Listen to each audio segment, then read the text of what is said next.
Hi everyone, my name is Akshay. So I was wondering how the SSO applications are configured and how it will be working. So I was always on the troubleshooting side of the things, but I was curious enough to like set up the SSO. So here I am today. Like I have been able to successfully configure it, and I was able to log in via SSO. So I'm we creating this video in order to like share my journey on how I was able to successfully set up the SSO. So I'm using JumpCloud as an IDP, and this is the support environment that I have for the Blackboard Learn LMS platform. So this is the admin console. So first let me go into authentication and click on SAML provider. So this is the SAML provider that we create. So I will give the name as JumpCloud, and the same thing I'll give it as JumpCloud and save and configure. So by this we have created the authentication creator. So here we have to configure the SAML part.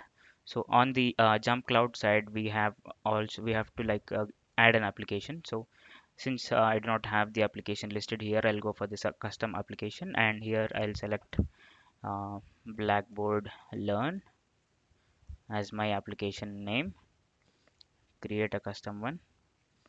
Okay, next.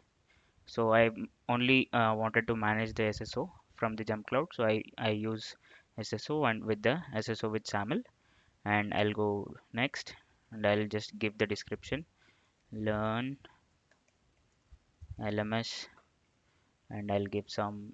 So if you wanted to like customize your application here, you can do that. So I'll give that as LMS. Click on save application. So this will create an application successfully. Now we have to configure the application for SSO. So here is the option. So once we click on the application from the SSO applications, so we have the tab something called as SSO. So from the Blackboard admin side, here is the ACS URL that we are looking at. So we'll copy the ACS URL and paste it on the ACS URL here on the JumpCloud. Okay, and then comes the entity ID. So I wish to use the same ACS URL as the entity ID. So I have put the same here, and I'll put the same on the SP entity ID, and then comes uh, the metadata part. So I would prefer using URL. So here I have a copy metadata URL option. So I'll copy that, paste it here, and click on validate. So that was successful, and then comes so let me quickly submit this. So this will be saved. Now again click on Chevron and SAML settings. Now I'll generate the service provider metadata. So this will create a metadata for the SP. Now I'll go into the jump cloud side, and here upload the metadata. So this I have to upload it. Yeah, the metadata has been read successfully. And now the IDP entity ID. So this is the IDP entity ID that I would wish to use. This is the same one. So I'll put the same thing here. Okay, now let's map the attributes here from the attribute section. So I'll click on add attribute. So here I'll give name ID. So on the service provider it is like name ID. So that is the username. And then comes email.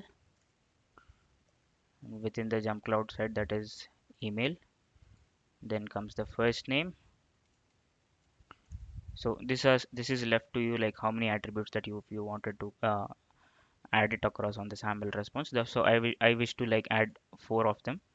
So first name, last name, email, and the user ID. So those will be the main important attributes that would require to be exchanged.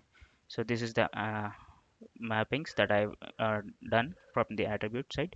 So I'll click on save, and I'll click submit here. So it asks me, it promised me to validate the URL again. So it is done. So I'll click on submit. So now I have something, some option with within Chevron called as um, just a second. So I'll click on JIT provisioning because I wanted the user management to be on the JumpCloud side. And yeah, pretty much that's it. Validate, submit. Now let me set it to active. Okay, now I have made this provider as an active. Now I have an option, something called as test connection. So let me come to the JumpCloud side and see. So I have clicked on SSO and I have filled up all the details and click on save. So that application is saved. Now I'll click on the test connection. So this will give me the SAML responses if the connection is successful or not. So I'm using a test connection, test user account that I have on the JumpCloud side. So I'm logging in with it. Now, yeah, that's the password, and I'll click on login. See, I was able to log into JumpCloud, and this is the application that I'm trying to access. So that gives me an error. So on the JumpCloud side, I haven't configured this particular user to access the application. So I have to get into the user groups. Here I have to give the access for users. So I wish to give all the access, all the users to access for this application since I'm like just for testing this out. So I'll click on save. So now let me try to access that again. Let me click on the test connection again.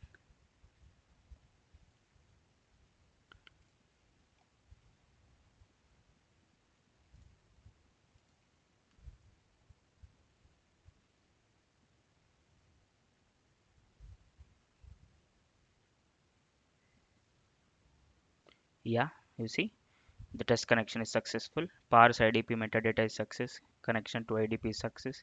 SAML response is success. Parsing the SAML response is success.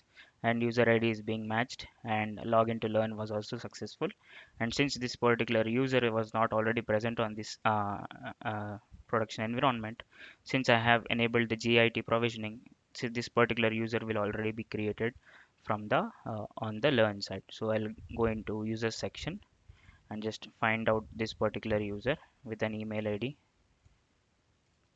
Okay, search with email ID.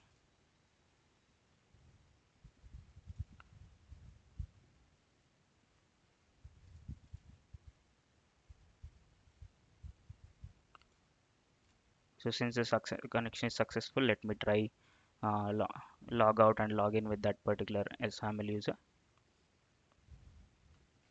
So here I'll click on the JumpCloud and I'll give the credentials for my test user. So that is taking me in directly. So this is the user that I have just created. So via SSO I was able to successfully log in. So here this was my SSO setup that I was able to set it up from the scratch. So this is a different environment and there's one different application that I have registered and that is with the different environment. Okay, so I have configured multiple applications within the IDP part. You can configure number of applications for the SSO purpose here and manage your users from the users group. So if you wish to manage the user group from the IDP side, then you can do it here. Or if you wish to do the user management from the learn side of things, so based on your application and your convenience, you can do that. So this is how like the integration works. So within the SSO, we have to be very careful on the metadata file or URL, and we have to upload the service provider metadata, and we have to input the entity ID and the service provider entity ID and the ACS URL, and then comes the IDP URL. This is to be entered on the entity IDP entity ID, and then you can just map the attributes from the JumpCloud side to the Blackboard Learn side. So in your case, the JumpCloud might be with the Microsoft Azure, you might be using Microsoft Azure, and within the Blackboard lines, and that might be your own custom applications. So that is how you can like manage. So since I do not have the access to Microsoft Azure part, so I tried it out using the JumpCloud side. This is a very user-friendly UI, so I do recommend you all to try using this particular JumpCloud application in order to manage your SSO. So try configure it, and please do let me know if this video was helpful to you. So I wish you all the best, and thank you. If you like this particular video, please do share your thoughts on the video. Was it helpful, or have you ever tried setting up this SAML? Yeah, that's it from mine. Thank you. Bye bye.